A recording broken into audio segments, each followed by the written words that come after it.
أعوذ بالله من الشيطان الرجيم. بسم الله الرحمن الرحيم.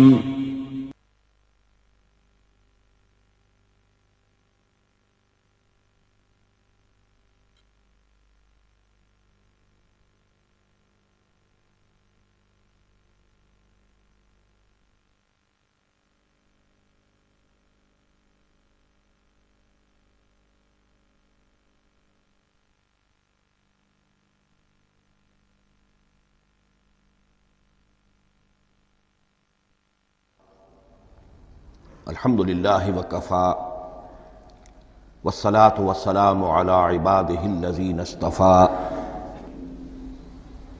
خصوصاً علی افضلهم وخاتم النبیین محمد الامین وعلی آلہ وصحبہ اجمعین. اما بعد فقد قال اللہ تبارک وتعالی کما ورد فی سورة الزخرف: اعوذ باللہ من الشیطان الرجیم بسم اللہ الرحمن الرحیم. حامیم والکتاب المبین انا جعلناہ قرآنا عربیا لعلکم تعقلون وانہ فی ام الکتاب لدینا لعلی حکیم.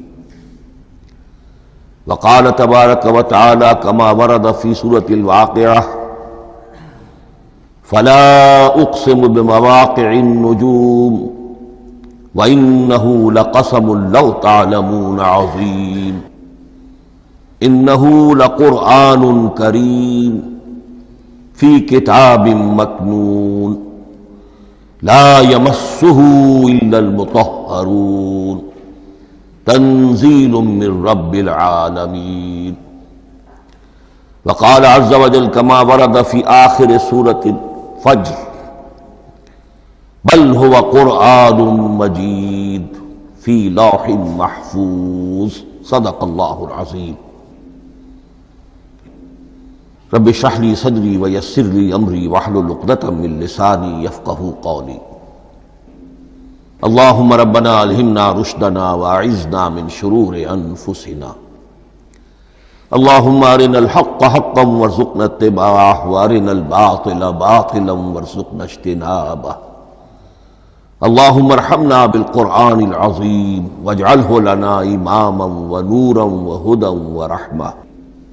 اللہم ذکرنا منہ ما نسینا وعلمنا منہ ما جہلنا وارزقنا تلاوتہ آناء اللیل وآناء النہار واجعلہ لنا حجتا یا رب العالمین آمین.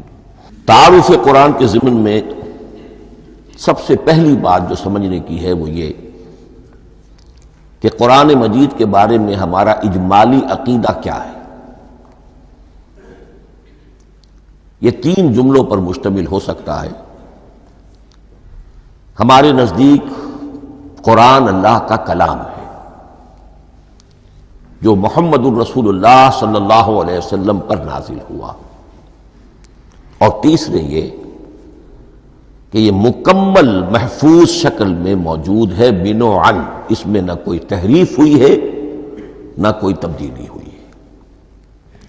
یہ کم سے کم تین اجزاء ہیں ہمارے عقیدے کے قرآن مجید کے بارے میں. لیکن اب اس کی کچھ علمی توضیحات. سب سے پہلے یہ کہ کلام ہونا، اس کا اللہ کا کلام ہونا، اس لیے کہ آپ کے علم میں ہے کہ تورات جو حضرت موسیٰ علیہ السلام کو دی گئی تھی وہ لکھی ہوئی شکل میں پتھر کی تختیوں پر لکھی ہوئی صورت میں دی گئی تھی، اور قرآن مجید کی تنزیل جو محمد رسول اللہ صلی اللہ علیہ وسلم پر ہوئی ہے وہ ایک مختلف صورت میں ہوئی ہے. اس کو قرآن مجید خود اللہ کا کلام قرار دیتا ہے. چنانچہ سورہ توبہ کی آیت ہے، آیت نمبر 6: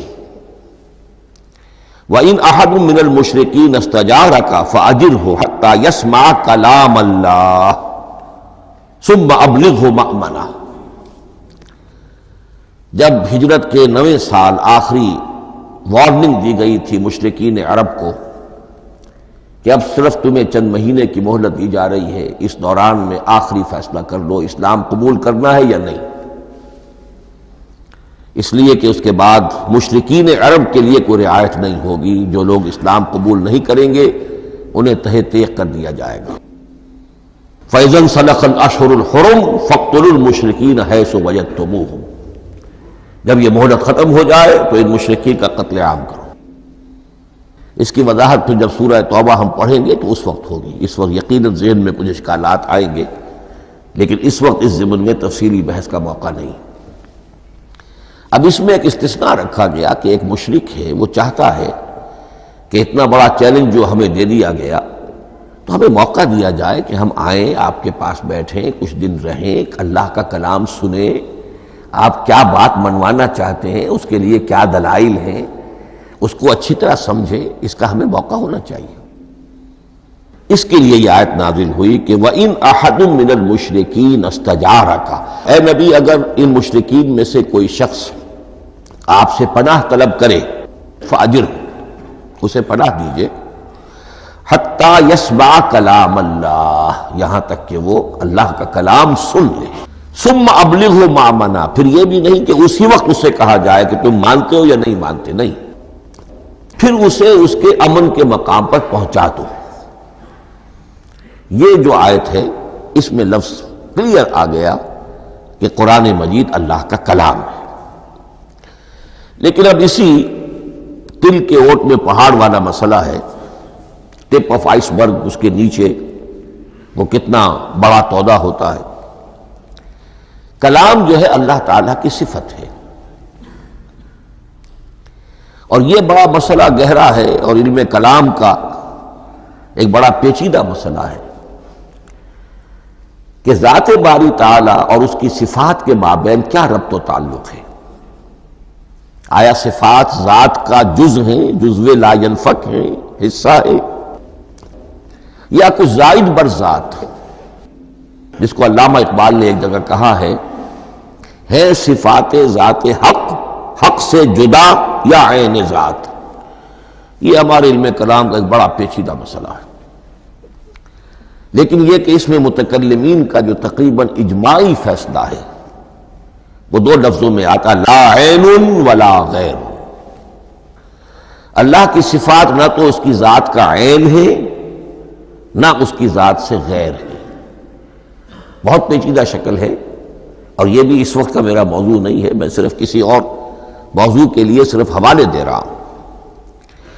بہرحال قرآن مجید کا جو تعلق ہے ذات باری تعالیٰ کے ساتھ، وہ اس مسئلے سے بخوبی واضح ہو جاتا ہے کہ چونکہ یہ اللہ تعالیٰ کی صفت ہے، اور صفت کو ہم یہ نہیں کہہ سکتے کہ وہ ذات باری تعالیٰ سے جدا ہے، یہ بھی نہیں کہہ سکتے کہ اس کی ذات کا جزو لا ینفک ہے، کچھ اسی طرح کا تعلق ہے قرآن مجید کا ذات باری تعالیٰ کے ساتھ۔ لیکن یہ مسئلہ قرآن مجید میں خود بیان ہوا، اور سورہ حشر کی آیت میں تو یہ فرمایا گیا، اللہ تعالیٰ نے اپنے اس کلام کی عظمت کو یوں بیان کیا، وہ عظمت کما ہیا، جیسے کہ وہ فی الواقع ہے، اور جس کا کہ گویا کہ پورا ادراک ہمارے لیے اپنی بہت سی محدودیتوں کی وجہ سے ممکن نہیں ہے، لیکن ایک تمثیل کے پیرائے میں سمجھایا، لو انزلنا ھذا القرآن علی جبل لرأیتہ خاشعا متصدعا من خشیۃ اللہ وتلک الامثال نضربها للناس لعلهم یتفکرون۔ اگر ہم نے اس قرآن کو کسی پہاڑ پر اتار دیا ہوتا تو تم دیکھتے کہ وہ دب جاتا اور پھٹ جاتا اللہ کے خوف سے۔ اور یہ مثالیں ہیں جو ہم لوگوں کے لیے بیان کرتے ہیں تاکہ وہ غور کریں، تدبر کریں، سمجھیں۔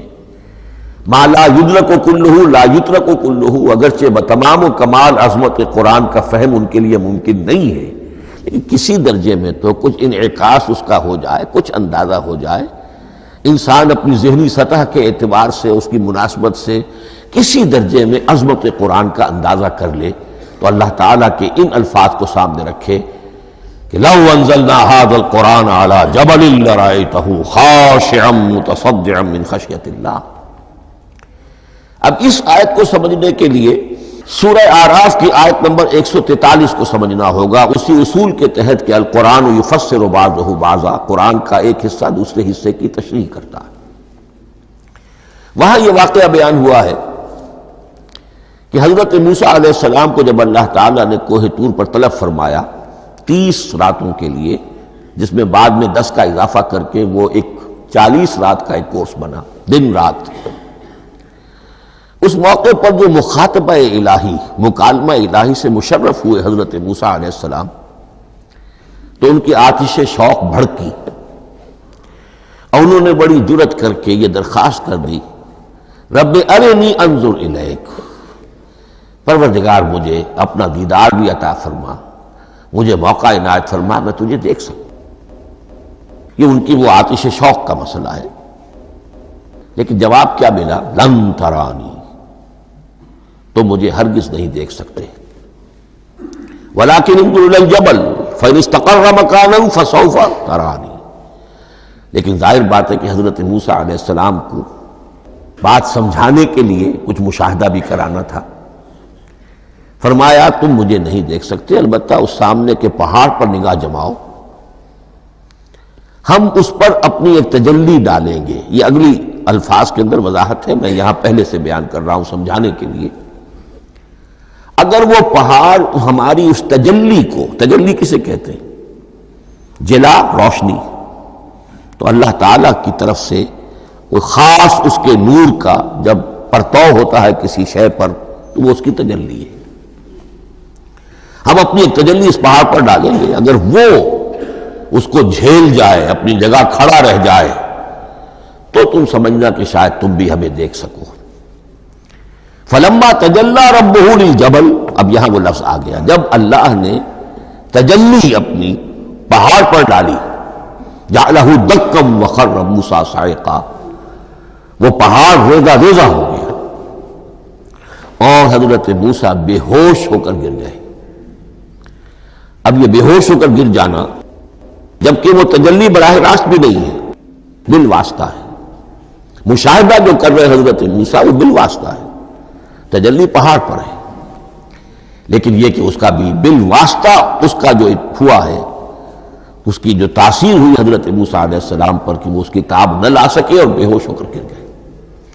یہاں سے یہ بات سمجھ میں آتی ہے کہ یہ تجلی ذات باری تعالیٰ تھی جس نے کوہ طور کو جلا کر بھسم کر دیا یا ٹکڑے ٹکڑے کر دیا، ریزہ ریزہ کر دیا۔ اب ذات الہی کے ساتھ جو تعلق ہے کلام الہی کا، اور یہ صفت جو لا عین ولا غیر کے درجے میں ہے ذات کے ساتھ، تو وہی تاثیر اس کلام الہی کی بھی ہے۔ لو انزلنا هذا القرآن على جبل لرأيته خاشعا متصدعا من خشية الله وتلك الامثال نضربها للناس لعلهم يتفكرون۔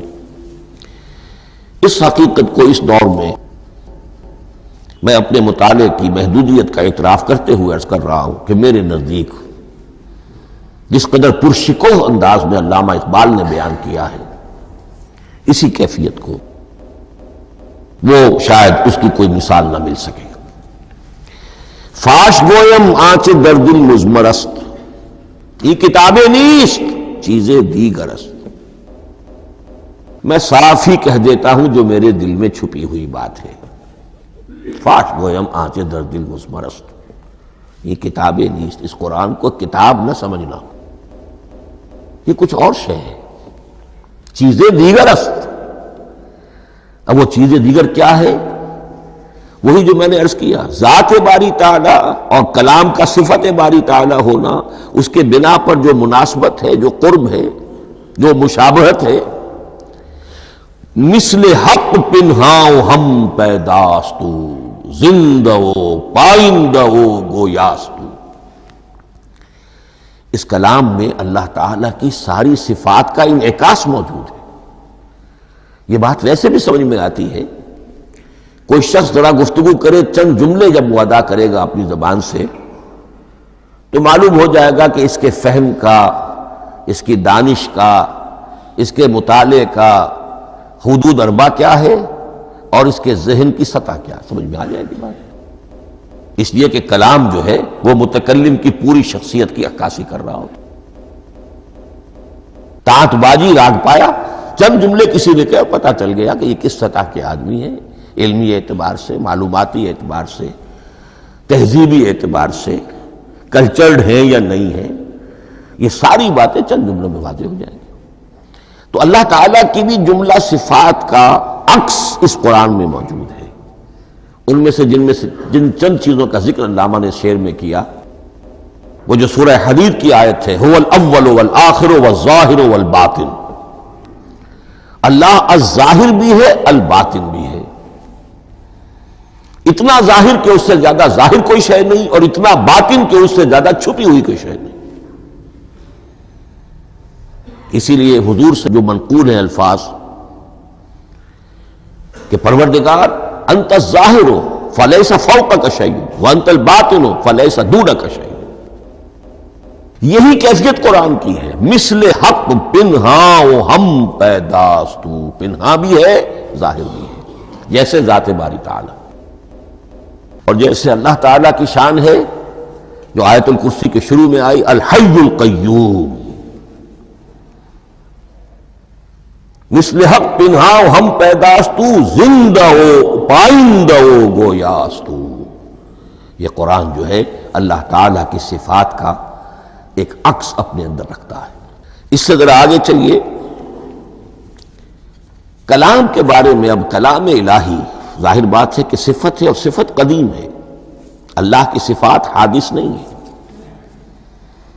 اللہ کی ذات بھی قدیم ہمیشہ سے ہے، اور اس کی صفات بھی قدیم ہمیشہ سے. اور یہ جو کلام الہی ہے، ظاہر بات ہے کہ یہ جو ہماری زبان کے حروف و اصوات ہیں، کلام الہی تو ان سے منزہ ہے، مبرہ ہے، ماورا ہے، اعلیٰ ہے، عرفہ ہے. ہماری زبانوں کے حروف و اصوات، الفابیٹس جگہ جگہ تبدیل ہو جائیں گے. انگریزی کے کچھ اور ہیں، اردو کے کچھ اور ہیں، عربی کے کچھ اور ہیں. کلام الہی ان تمام سے آگاہ، عرفہ، منزہ اور مبرہ ہے. یہ کلام الہی جب بھی نازل ہوا ہے، ظاہر بات ہے حضرت موسیٰ پر اگر کتاب اتاری گئی وہ بھی علم الہی سے آئی، لیکن وہ عبرانی زبان میں آئی. حضرت عیسیٰ علیہ السلام پر انجیل اتاری گئی، ہم یقین سے نہیں کہہ سکتے، دو میں سے کسی ایک زبان میں اتاری گئی ہوگی، یا عبرانی ہوگی، اس لیے کہ شام کے جس علاقے میں، فلسطین کے جس علاقے میں ان کی پیدائش ہوئی اور جہاں وہ دعوت و تبلیغ کے لیے گھومتے رہے، اس کے عوام کی زبان تھی آرامی، اور خواص کی زبان تھی عبرانی، ہیبریو. تو یا تو وہ بھی تورات کی طرح عبرانی ہی میں نازل ہوئی تھی، یا آرامی میں ہوگی. لیکن اب کوئی نسخہ نہ ہیبریو کا، کوئی قدیم نسخہ دنیا میں موجود ہے، نہ آرامی کا. جو سب سے پرانا نسخہ ملتا ہے انجیل کا، وہ اس کا ترجمہ ہے، لیٹن زبان کا ترجمہ ہے یا گریک ترجمہ ہے، اصل کوئی نہیں. بہرحال جب وہ کلام الہی محمد الرسول اللہ پر نازل ہوا، اب اس نے حروف و اصوات کا وہ جامہ پہنا کہ جو عربی زبان کے ہیں.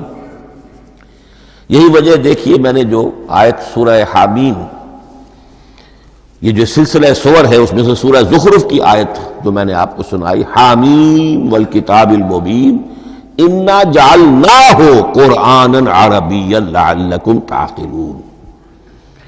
ہم نے بنا دیا ہے اپنے اس کلام کو قرآن عربی، اس کو عربی حروف و اصوات کا جامہ ہم نے پہنا دیا ہے.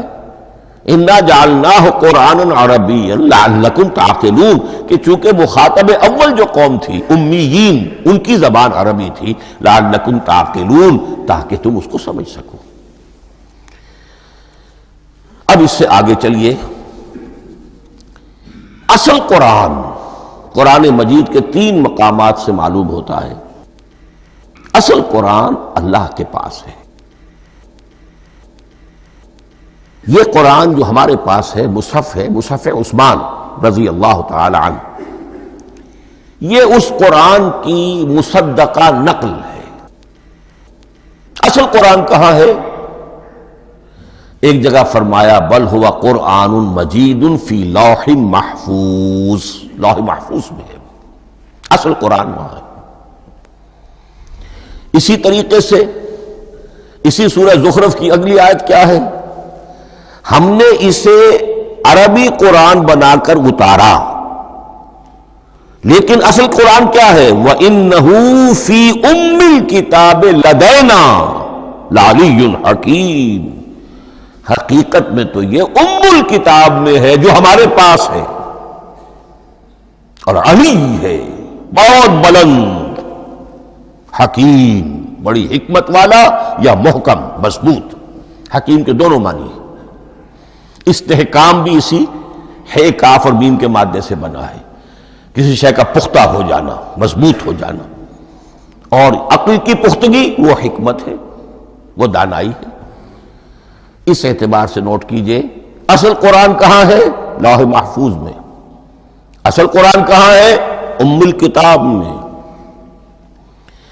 اسی کو کہا گیا ہے ایک اور مقام پر فی صحف مکرمۃ مرفوعۃ مطہرۃ بأیدی سفرۃ کرام بررہ۔ یہ قرآن، اصل قرآن تو بڑے صحیفوں میں، ان صحیفوں میں ہے، ان صفحات میں ہے، ان اوراق میں ہے، جس کی شان کیا ہے؟ مکرمۃ، جن کی انتہائی تعظیم کی جاتی ہے، مطہرۃ، نہایت پاک صحیفے، فی صحف مکرمۃ مرفوعۃ، بلند و بالا، مطہرۃ بِأَيْدِي سَفَرَةٍ كِرَامٍ بَرَرَةٍ، ان فرشتوں کے ہاتھ میں جو بہت باعزت، بہت اونچے درجے کے، ان کے ہاتھوں میں ہے۔ وہ لوگ ہیں کہ جن کی تحویل میں ہے یہ کلام پاک، فی صحف مکرمۃ مرفوعۃ مطہرۃ بِأَيْدِي سَفَرَةٍ كِرَامٍ بَرَرَةٍ۔ اب اسی کو بیان کیا ہے سورہ واقعہ میں، فلا اقسم بمواقع النجوم، تو نہیں، میں قسم کھاتا ہوں ستاروں کے ڈوبنے کی جگہ کی۔ وَإِنَّهُ لَوْ تَعْلَمُونَ لَقَسَمٌ عَظِيمٌ، وَإِنَّهُ لَقَسَمٌ لَوْ تَعْلَمُونَ عَظِيمٌ، اور اگر تم جان سکتے تو یہ بہت بڑی قسم ہے جو ہم نے کھائی ہے، بہت بڑی گواہی ہے جو ہم نے پیش کی ہے۔ اب تدریجاً اس کا انکشاف ہو رہا ہے۔ یا آج جو تصور ہے بلیک ہولز کا، اس سے کچھ اندازہ ہوتا ہے یہ ستارے کہاں ڈوب جاتے ہیں، بڑے بڑے ستارے نسیم منسیہ ہو جاتے ہیں، ستارے نہیں، پوری گیلیکسیز اس میں گم ہو جاتے ہیں، وہ مقبرے ہیں بڑی بڑی گیلیکسیز کے۔ فلا اقسم بمواقع النجوم وانه لقسم لو تعلمون عظیم انه لقرآن کریم، یہ قرآن ہے بہت باعزت، فی کتاب مکنون، اور یہ اس کتاب میں جو چھپی ہوئی ہے۔ یہ لؤلؤ مکنون کا لفظ آتا ہے قرآن مجید میں، جیسے موتی ہوتے ہیں انہیں چھپا کر رکھا جاتا ہے ڈبیوں میں، مخملی ڈبیوں کے اندر موتیوں کو، اسی طریقے سے فی کتاب مکنون، لا یمسہ الا المطہرون، وہ صحیفے بھی بہت مطہرہ تھے اور ان کو چھو نہیں سکتے مگر وہی جو انتہائی پاک ہیں، ملائکہ مقربین، جن کے قریب سے بھی ہو کر معصیت یا گناہ کا کوئی تصور تک نہیں گزر سکتا، وہ ہیں جو اس کو چھوتے ہیں، ان کے ہاتھوں میں ہے، ان کی تحویل میں ہے۔ یہ ہے وہ چیزیں کہ جس سے اندازہ ہوا کہ اصل قرآن کہاں ہے۔ یہ جو ہمارے پاس ہے در حقیقت یہ نقل مطابق اصل ہے، مصدقہ نقل ہے۔ اب اس میں آپ سے عرض کر دوں کہ ایک بہت خوبصورت بات ہمیں جو ملتی ہے، تورات میں جو استثناء، جو صفر استثناء ہے، ڈیٹرانومی، اس کے 18ویں باب میں 18ویں اور 19ویں آیات جو ہیں اس میں ذکر موجود ہے، میں ان کے لیے انہی کے بھائیوں میں سے تیری مانند ایک نبی برپا کروں گا۔ اللہ تعالیٰ کلام فرما رہے ہیں یہاں حضرت موسیٰ علیہ السلام سے، آج بھی موجود ہے، اولڈ ٹیسٹمنٹ، ڈیوٹرانومی یا کتاب استثناء صفر استثناء اس کا 18واں باب اس کی 18ویں اور 19ویں آیات جب چاہیں جا کر دیکھ لیں۔ میں ان کے لیے ان کے بھائیوں ہی میں سے تیری مانند ایک رسول اٹھاؤں گا، میں ان کے لیے انہی کے بھائیوں میں سے تیری مانند ایک نبی برپا کروں گا اور اپنا کلام اس کے منہ میں ڈالوں گا، اور جو کچھ میں اس سے کہوں گا وہی وہ ان سے کہے گا۔ یہ ہے جو پیشین گوئی ہے محمد الرسول اللہ صلی اللہ علیہ وسلم کی۔ اور یہاں وہ فرق واضح کر دیا گیا، اے موسیٰ تم سے تو یا تو ہم نے کلام کیا ہے یا تمہیں جو کتاب دی ہے وہ لکھی ہوئی دی ہے، لیکن جو نبی تیری ہی مانند میں برپا کروں گا۔ اب اس میں بھی نوٹ کرنے کی بات ہے کہ حضرت موسیٰ کے مشابہ نبی اکرم صلی اللہ علیہ وسلم کے سوا کوئی نبی نہیں۔ صاحب کتاب وہ بھی تھے، صاحب کتاب محمد بھی ہیں، صاحب امت وہ بھی تھے، اور صاحب امت محمد رسول اللہ تیری مانند۔ صاحب شریعت، حضرت عیسیٰ صاحب شریعت نہیں تھے، شریعت موسوی ہی کو نافذ کرنے کے لیے آئے تھے۔ ان کی حیثیت دین موسوی کے مجدد کی تھی، ویسے نبی تھے، اللہ کے فضل و کرم سے نبی تھے، اس میں کوئی شک نہیں، رسول تھے، لیکن یہ کہ ان کے کام کی نوعیت کیا تھی، اس لیے کہ کوئی نئی شریعت لے کر نہیں آئے۔ اب بھی انجیل میں الفاظ موجود ہیں، don't think I have come to destroy law, جو موزائک لا جسے یہ کہتے ہیں، شریعت موسوی، وہ تم پر نافذ رہے گی، تم اس کی پابندی کرو گے، چونکہ صاحب شریعت رسول یا موسیٰ یا محمد صلی اللہ علیہ وسلم علیہ الصلوۃ والسلام۔ تو میں ان کے بھائیوں میں سے، اب بھائی کون ہوں گے؟ ظاہر بات ہے بنی اسرائیل، ان کے کزنز کون ہیں؟ بنی اسماعیل۔ بنی اسرائیل تو جو بھی نبی ہے وہ انہی میں سے ہے، ان کے بھائیوں میں سے، تو بھائی تو ہوگا، ان کا کزن ہوگا، اب وہ کون ہے؟ بنی اسماعیل۔ تو ان کے بھائیوں میں سے گویا کہ غیر اسرائیلی جو ان کے قریب ترین قرابت دار ہوں گے وہ بنو اسماعیل ہیں۔ تیرے مانند صاحب شریعت نبی میں برپا کروں گا، لیکن اس پر جو میرا کلام اترے گا وہ کس شکل میں اترے گا؟ میں اپنا کلام اس کے منہ میں ڈالوں گا، اور پھر وہ جو کچھ کہے گا وہ وہی کہے گا جو میں نے کہا ہے۔ اب اس کے حوالے سے ایک بہت اہم بات سمجھ لیجئے، اور قرآن مجید کے دو اہم مقامات کی وضاحت اس سے ہو جائے گی۔ یہ کلام اللہ، قرآن مجید میں اس کو قول جبرائیل بھی کہا گیا ہے۔ کلام اللہ حضرت جبرائیل کے ذریعے سے جب ادا ہوا ہے تو قول جبرائیل ہے، اور پھر جب وہ محمد الرسول اللہ کی زبانی ادا ہوا تو قول رسول ہے، قول محمد ہے صلی اللہ علیہ وسلم۔ یہ قول اللہ بھی ہے، قول جبرائیل بھی ہے، اور قول محمد بھی ہے بیک وقت۔ یہ بات دیکھیے سورۃ تکویر، اذا الشمس کورت، انہ لقول رسول کریم ذی قوت عند ذی العرش مکین مطاع ثم امین وما صاحبکم بمجنون۔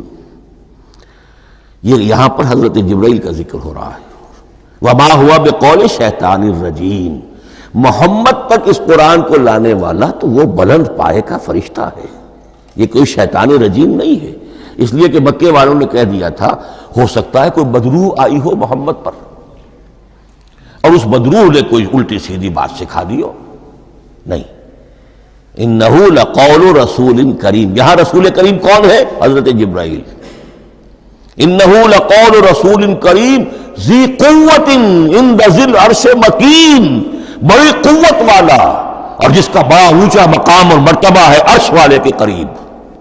ذی قوت عند ذی العرش مکین مطاع ثم امین، وہ فرشتوں کے مطاع ہیں، فرشتے ان کی اطاعت کرتے ہیں، فرشتوں کے سردار ہیں، اور پھر ساتھ ہی پورے امین ہیں، جبرائیل امین، یہ ہم لفظ استعمال کرتے ہیں۔ اور اس کے بعد آگے جا کے فرمایا وما ہوا بقول شیطان الرجیم، یہ کسی شیطان ایک رجیم کا قول نہیں ہے۔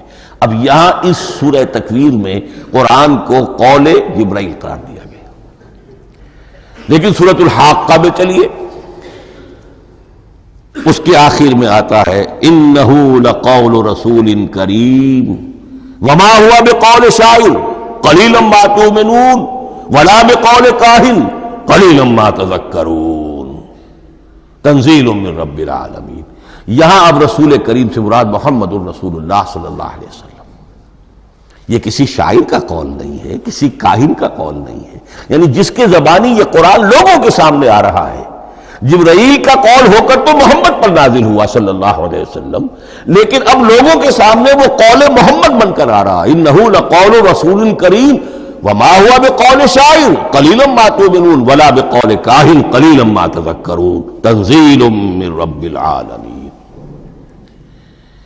تو قرآن مجید کلام اللہ ہے، پھر وہ قول جبرائیل بنا جب جبرائیل نے آ کر محمد کو سنایا، اور پھر وہ قول محمد بنا جب محمد کی زبان مبارک سے لوگوں نے اسے سنا، اہل عرب نے سنا، اور پھر وہ بات پھیلتی چلی گئی۔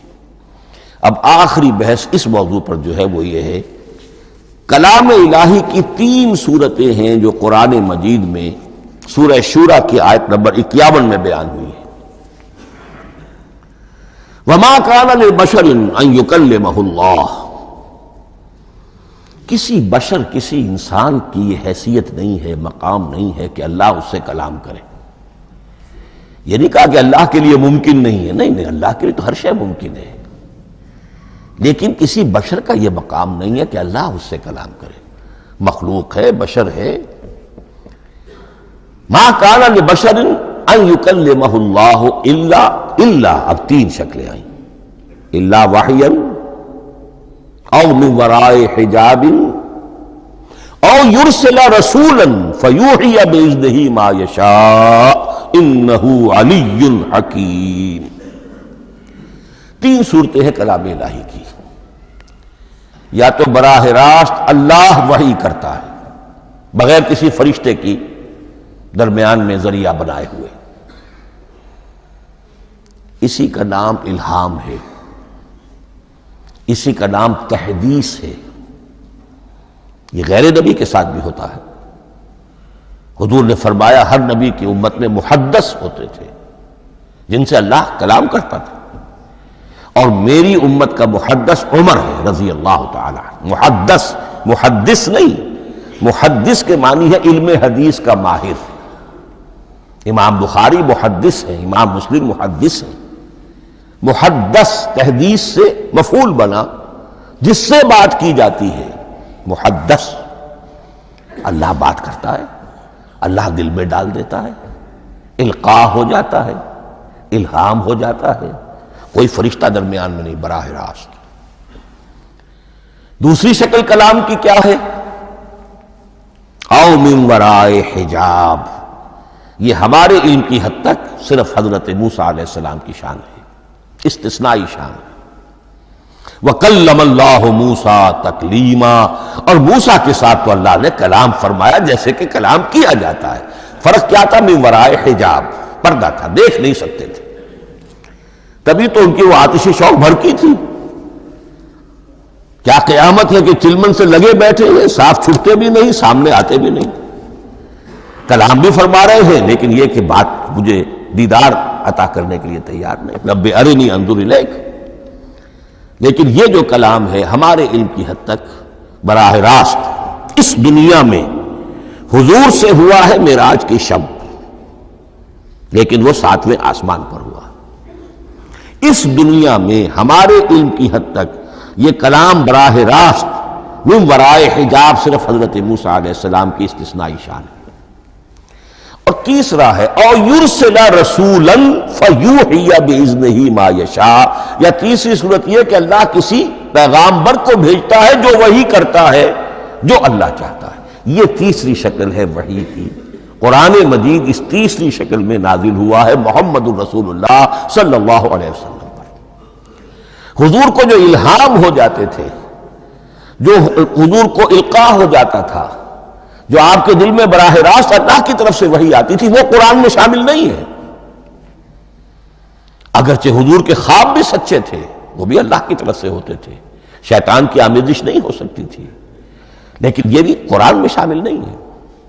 قرآن میں شامل ہے تیسری قسم کی وحی، او یرسل رسولا، پھر ہم بھیجتے ہیں ایک پیغامبر کو فرشتوں میں سے، اللہ یستفی من الملائکۃ رسلا ومن الناس، اللہ چن لیتا ہے فرشتوں میں سے بھی اپنا پیغامبر اور انسانوں میں سے بھی. تو فرشتے کے ذریعے سے ایک فرشتہ جو اللہ سے لیتا ہے اور انسان رسول انسان تک پہنچا دیتا ہے. اب وہ رسول انسان رسول بشر جو ہے وہ اپنے ہم نو ہم جنس لوگوں کو پہنچاتا ہے. تو اللہ یستفی من الملائکۃ رسلا ومن الناس، یہاں وہی بات فرمائی او یرسل رسولا فیوحی باذنہ ما یشاء، پھر وہ وحی کرتا ہے اللہ کے حکم سے جو اللہ چاہتا ہے. یہ کلام الہی کی یہ تیسری شکل ہے جو محمد الرسول اللہ صلی اللہ علیہ وسلم پر نازل ہوا، اور وہ ہے قرآن حکیم. اب ایک اور بحث جو علمی ہے وہ یہ ہے کہ حضور پر جو اس کا نزول ہوا اس کی کیفیات کیا تھی. دو الفاظ استعمال ہوتے ہیں، انزال بھی اور تنزیل بھی. ان دونوں میں فرق کیا ہے اس کو نوٹ کر لینا چاہیے. لغوی اعتبار سے جان لینا چاہیے، نزل ینزل کسی کا خود اترنا، نازل ہونا اترنا.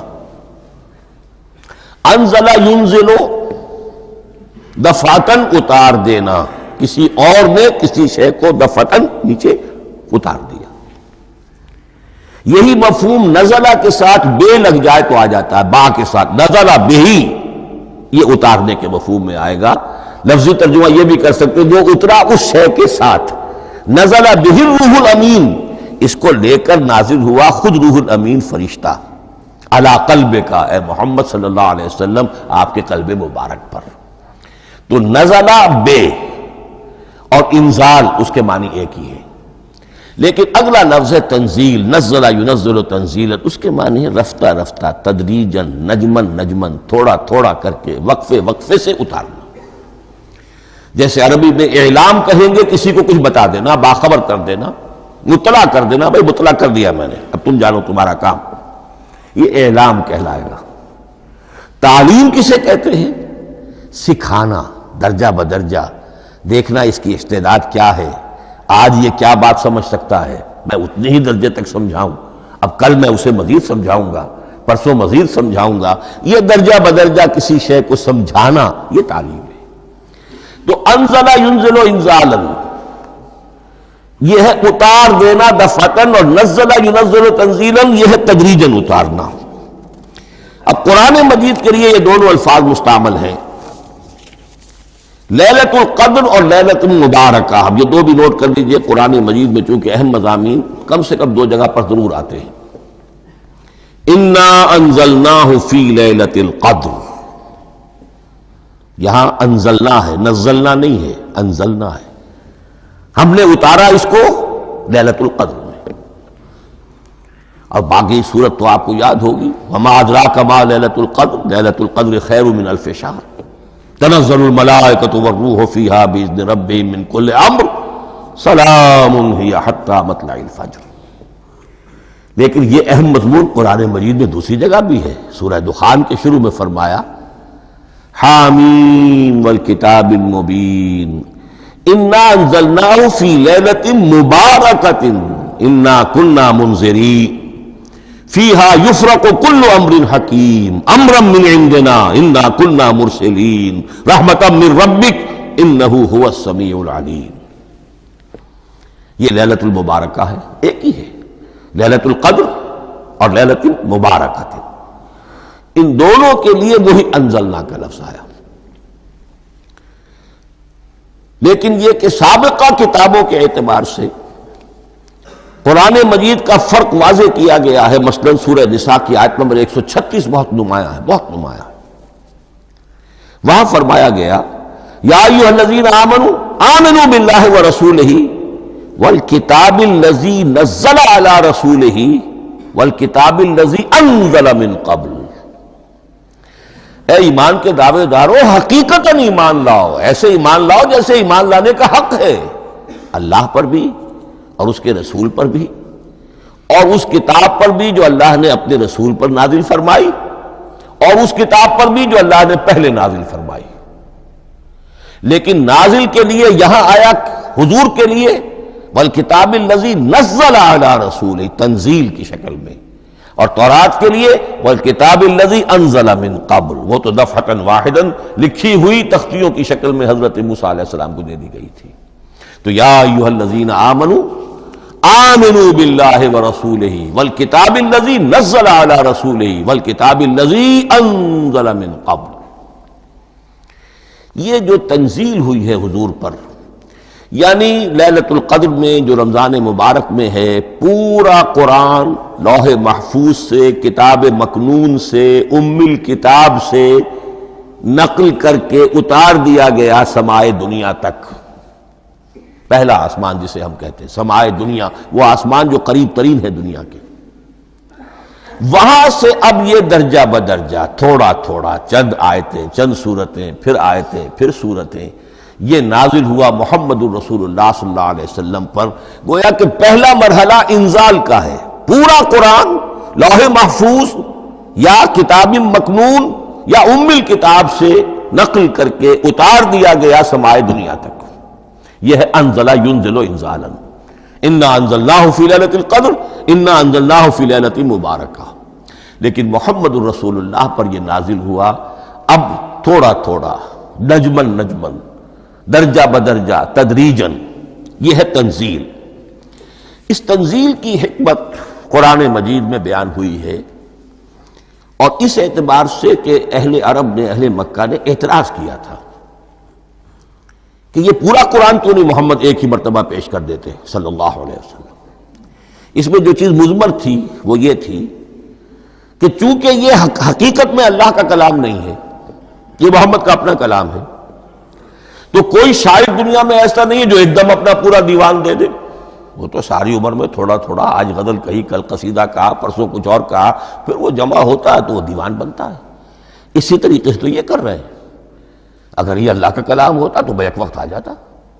یہ تو ذرا محنت کرتے ہیں، کچھ اس کے اندر اس کو اپنی محنت سے کوشش کر کے کچھ موضوع کرتے ہیں، کلمات، الفاظ، اور اس طریقے سے رفتہ رفتہ لے کر آ رہے ہیں۔ اس لیے ان کا اعتراض نقل ہوا یہ، وَقَالَ الَّذِينَ كَفَرُوا لَوْلَا نُزِّلَ عَلَيْهِ الْقُرْآنُ جُمْلَةً وَاحِدَةً، انہوں نے کیوں نہیں اترا یہ قرآن پورا کا پورا ایک ہی بار؟ یہ اعتراض تھا۔ اس اعتراض کے جو جوابات دیے گئے ہیں وہ نوٹ کیجئے کہ لوگوں کے حق میں یہ مفید ہے، یہ پورے قرآن کا تحمل ایک وقت میں کر نہیں سکتے۔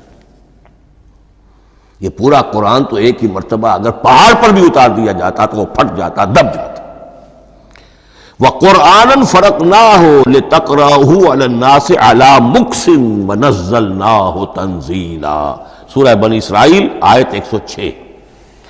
یہ وہ قرآن ہے جس نے ہم نے جس کو ٹکڑے ٹکڑے کر کے، فرق نہ ہو، فرق توڑ دینا، تھوڑا تھوڑا کر کے ہم نے کر دیا، لِتَقْرَأَهُ عَلَى النَّاسِ عَلَى مُكْثٍ، تاکہ آپ اسے پڑھ کر سنائے لوگوں کو وقفے وقفے سے، تاکہ وہ سہار سکیں، سنبھال سکیں، برداشت کر سکیں۔ وَنَزَّلْنَاهُ تَنزِيلًا، اسی وجہ سے ہم نے اسے نازل کیا ہے بطرز تنزیل، بطرز انزال نہیں، بطرز تنزیل۔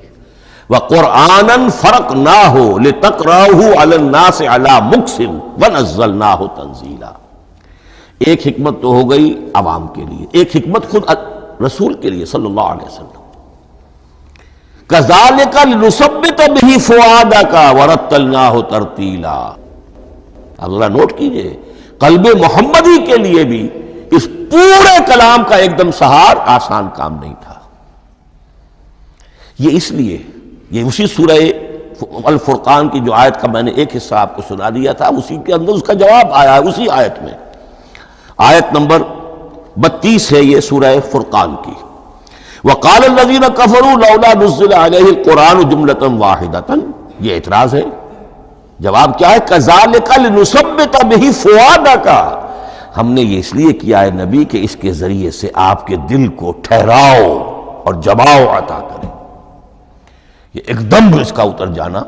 اِنَّا سَنُلْقِي عَلَيْكَ قَوْلًا ثَقِيلًا، بڑا بھاری بوجھ ہے، ناقابل برداشت ہے، تاکہ رفتہ رفتہ آپ کا دل، اس کے اندر تقویت بڑھتی چلی جائے، اس کے اندر اور اس کا تحمل جو ہے، اس کی صلاحیت بڑھتی چلی جائے۔ كَذَلِكَ لِنُثَبِّتَ بِهِ فُؤَادَكَ وَرَتَّلْنَاهُ تَرْتِيلًا، اسی لیے ہم نے تھوڑا تھوڑا کر کے نازل کیا ہے۔ ولا یاتونک بمثل الا جئناک بالحق واحسن تفسیرا، ساتھ ہی فرمایا کہ یہ لوگ جو بھی اعتراض کریں گے ہم اس کا جواب بھی اور بہترین تعویل بھی آپ کو دے دیں گے۔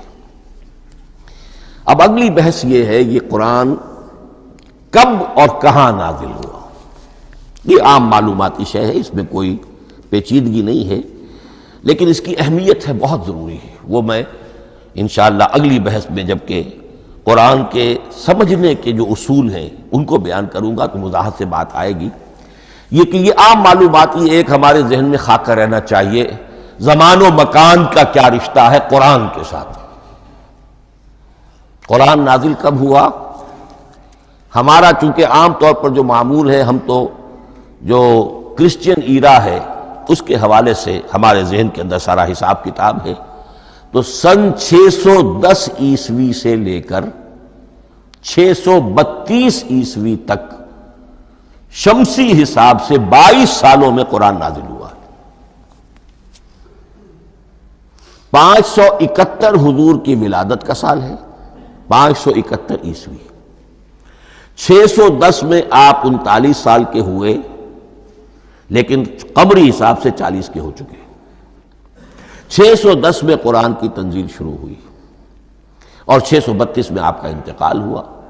22 برس زمانی اعتبار سے نقشہ ذہن میں رکھیے، اور اسے ہم اگر دوسرے حساب سے کہیں گے تو عام الفیل، وہ جو ابرہہ آیا تھا بیت اللہ کو ڈھانے کے لیے، وہ سال عربوں میں بہت مشہور ہو گیا تھا، اور وہی سال حضور کی ولادت کا ہے۔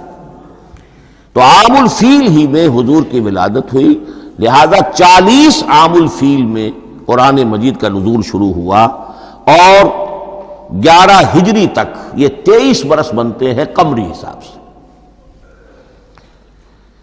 ایک رائے یہ بھی ہے کہ قرآن کا نزول 20 برس میں ہوا ہے، اور اس میں وضاحت یہ ہے کہ پہلے 3 سال اللہ تعالی نے ایک فرشتے کو، حضرت اسرافیل علیہ السلام کو مامور کیا تھا حضور کی تعلیم پر۔ دنیاوی اعتبار سے حضور نے کوئی تعلیم حاصل نہیں کی، آپ امی تھے۔ آپ نے دنیاوی اعتبار سے کسی کے سامنے زانو تلمس طے نہیں کیا، کہیں کوئی تعلیم حاصل نہیں کی، کہیں کوئی تحصیل علم نہیں کی، لیکن اللہ تعالیٰ نے علمہ شدید القوا، اللہ تعالیٰ نے جو کچھ انہیں سکھایا ہے، جو علم انہیں عطا کیا ہے۔ تو ایک روایت یہ ہے کہ 3 برس تک، اور اس کے بعد پھر قرآن نازل ہونا شروع ہوا، تو 20 برس تک قرآن نازل ہوا۔ لیکن وہ لوگ بھی مانتے ہیں کہ سورہ علق کی آیتیں نازل ہو چکی تھی، پھر 3 برس کا وقفہ ہے۔ سورہ علق کی آیتیں کیا ہے؟ جو پہلی وحی ہے، اقرا بسم ربک الذی خلق، خلق الانسان من علق، اقرا وربک الاکرم الذی علم بالقلم، علم الانسان ما لم یعلم۔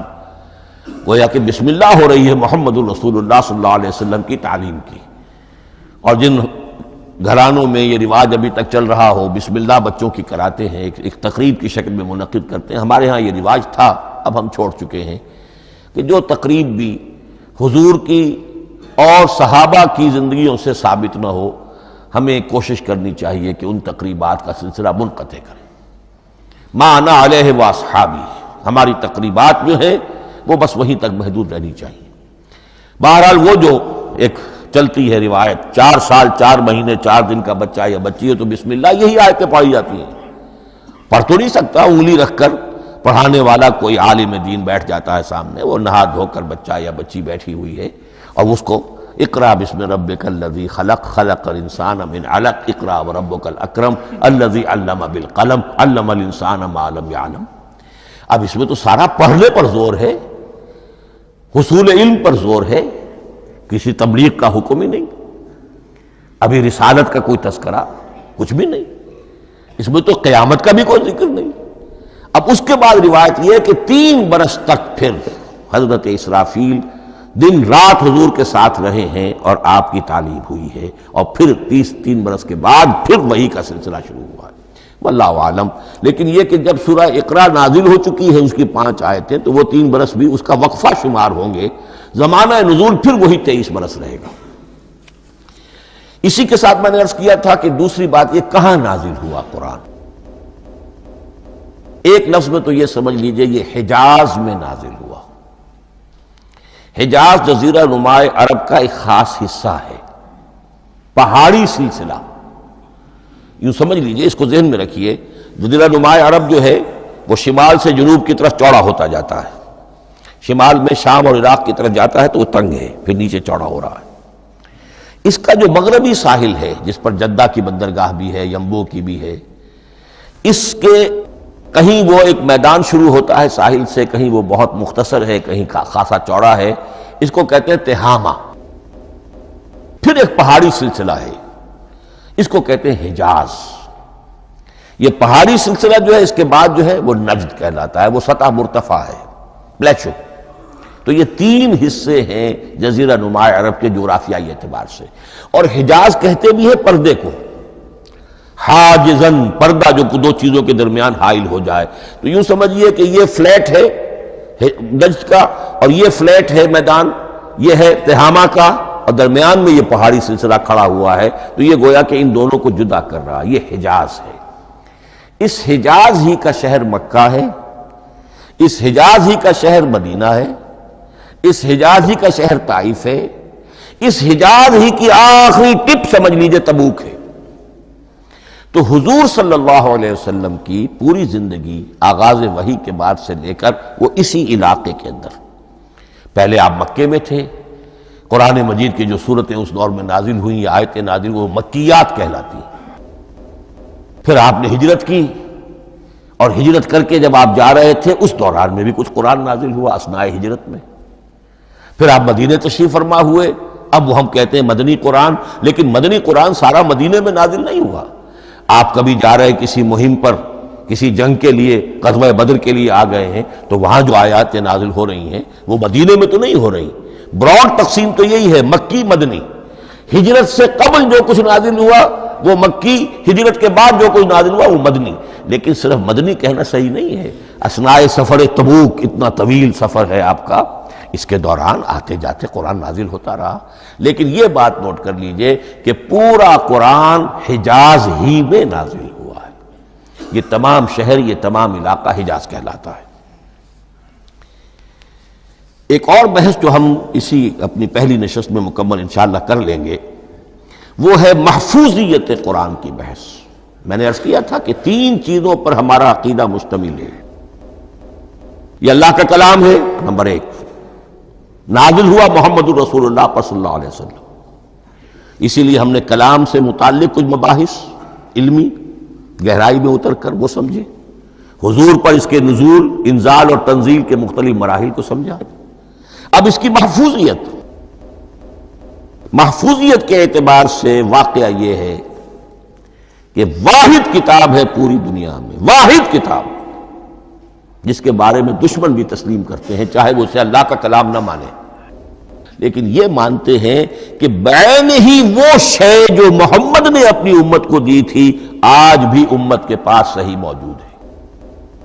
ظاہر بات ہے اگر تو اسے اللہ کا کلام مانے، وہی مانے، تب تو مسلمان ہی ہو گئے۔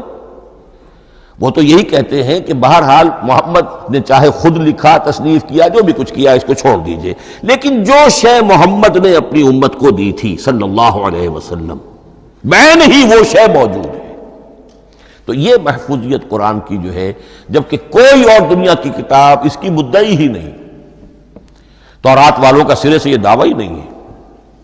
وہ تورات تو گم ہو گئی تھی نبوکدنضر کے حملے کے وقت، اس کے بعد سے دنیا میں تورات کا وجود نہیں ہے، اور پھر 100 برس کے بعد اپنی یادداشتوں سے مرتب کی ہے یہ تورات جو آج ہمارے سامنے ہے۔ انجیل کا جیسا کہ میں عرض کر چکا ہوں، کوئی نسخہ جو ہے نہ عبرانی کا موجود ہے نہ آرامی زبان کا ہے۔ دنیا کی کوئی کتاب نہیں جو دعویٰ کر سکتی ہو۔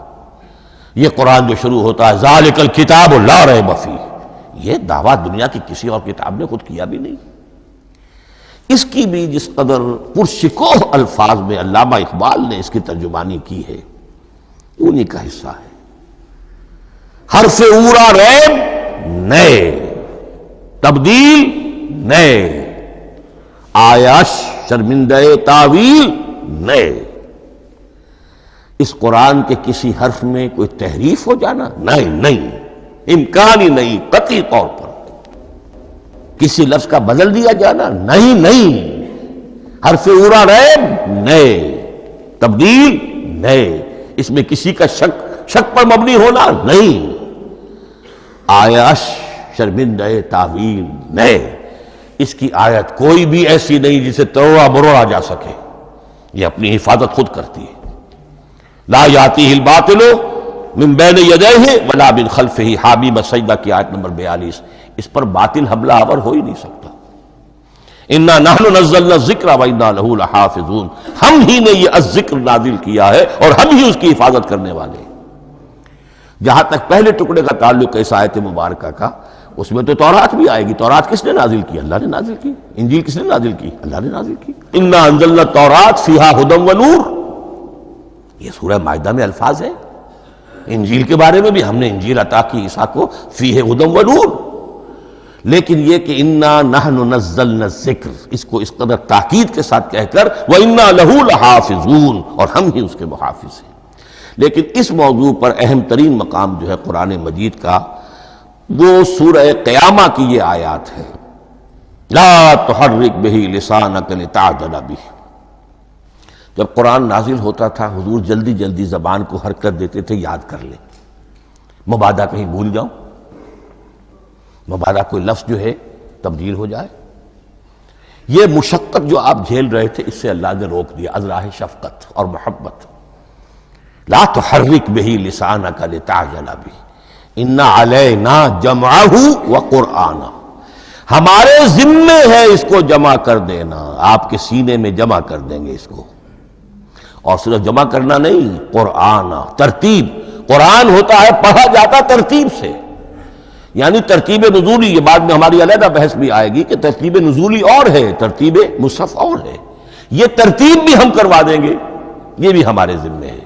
ان علینا جمعہ وقرآنہ فاذا قرأناہ فاتبع قرآنہ، پھر جب ہم جس ترتیب سے پھر آپ کو پڑھائیں اسی ترتیب کی پیروی کیجئے۔ یہ جو ہے کہ قرآن کا جمع اور تدوین، یہ بھی اللہ تعالیٰ نے اس کی ضمانت لی، اور اس کی ترتیب بھی اللہ تعالیٰ ہی کی ضمانت سے ہے۔ اس اعتبار سے محفوظیت قرآن کے یہ دونوں پہلو ہمارے سامنے رہنے چاہیے۔ بارک اللہ لی ولکم فی القرآن العظیم ونفعنی وإیاکم بالآیات والذکر الحکیم۔